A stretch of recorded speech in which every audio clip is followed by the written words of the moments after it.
उमरखेड शहरांमध्ये विविध ठिकाणी ऑगस्ट 15 स्वातंत्र्य दिन अतिउत्साहात साजरा।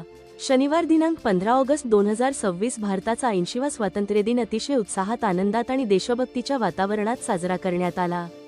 यावेळी उमरखेड शहरातील शासकीय व निमशासकीय कार्यालय, तहसील, नगर परिषद, पोलीस स्टेशन तसेच विविध शाळा, महाविद्यालय आणि सामाजिक संस्थांच्या प्रांगणात मुख्य अधिकारी व मान्यवरांच्या हस्ते राष्ट्रध्वज तिरंगा फडकविण्यात आला। उमरखेड शहरातील शाळांमधील विद्यार्थ्यांनी शिस्तबद्ध संचलन केले आणि भारत माता की जय, वंदे मातरम आणि वंदना राष्ट्राची या जयघोषाने संपूर्ण उमरखेड शहर दुमदुमून गेले होते।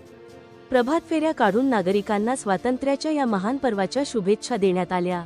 यावेळी उमरखेडचे आमदार किसनराव वानखेडे, जिल्हा समन्वयक नितीनभाऊ भूतडा, नगराध्यक्ष सौ तेजश्री संतोष जैन, उपविभागीय अधिकारी सखाराम मुळे, तहसीलदार राजेश सुरडकर, मुख्य अधिकारी अजय कुरवाडे, माजी सैनिक, पोलीस विभागाचे कर्मचारी, शिक्षक, विद्यार्थी मोठ्या संख्येने उपस्थित होते।